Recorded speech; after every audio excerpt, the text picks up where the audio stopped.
Bonjour à vous, ici Mom. Mais non, je suis bête, aujourd'hui c'est pas une vidéo comme d'habitude. Ah, voilà qui est mieux. Mais avant de parler de Errant au bord de la falaise, mon roman Heroic Fantasy, faisons un petit peu les présentations. MOM, c'est l'acronyme de Metal on Metal, un morceau du groupe Anvil.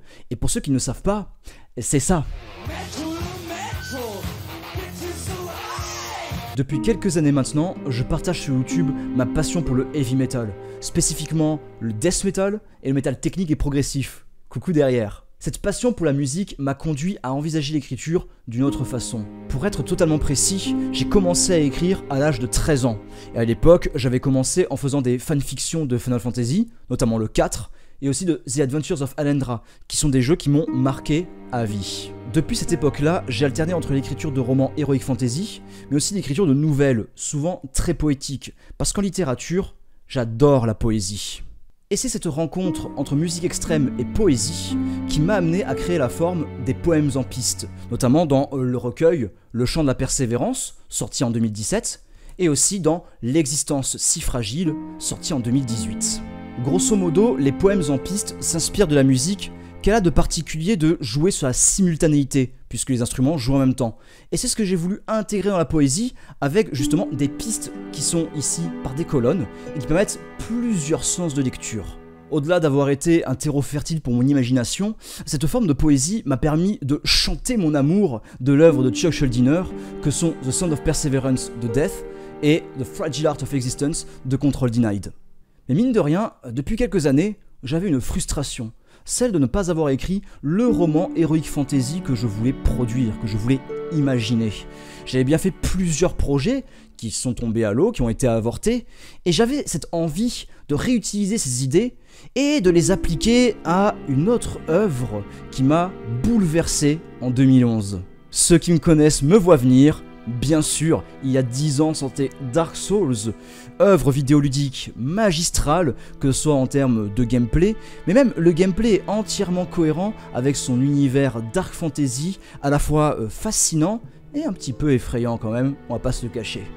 Errant au bord de la falaise, avant tout, c'est un roman qui va partager ma vision de l'heroic fantasy, qui va être très inspiré forcément de la dark fantasy de Dark Souls et Demon's Souls, mais qui sera aussi inspiré d'œuvres telles que le cycle Draenei de Gamel, Drust la légende étant un de mes favoris de cet auteur-là. Mais on retrouvera aussi comme inspiration majeure de Errant au bord de la falaise, le Conan de Howard. J'ai découvert ça en 2018, et il y a dans l'œuvre de Howard, notamment avec son personnage de Conan, un véritable souffle épique qui m'a fait considérer l'heroic fantasy d'une autre façon. Avant toute chose, Errant au bord de la falaise est un cri d'amour.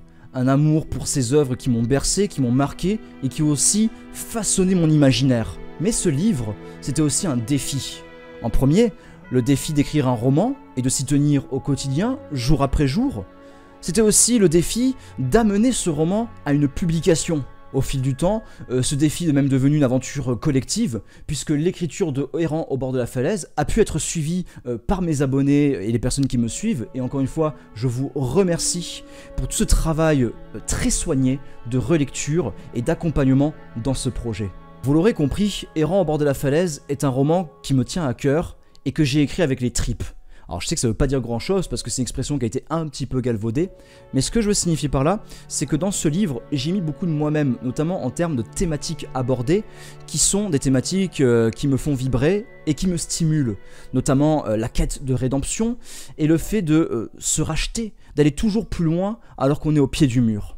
Ce roman a été aussi pour moi l'occasion de mettre en avant des éléments que j'adore dans l'écriture de Gamel et que je retrouve finalement assez peu dans l'heroic fantasy tel que moi je l'apprécie.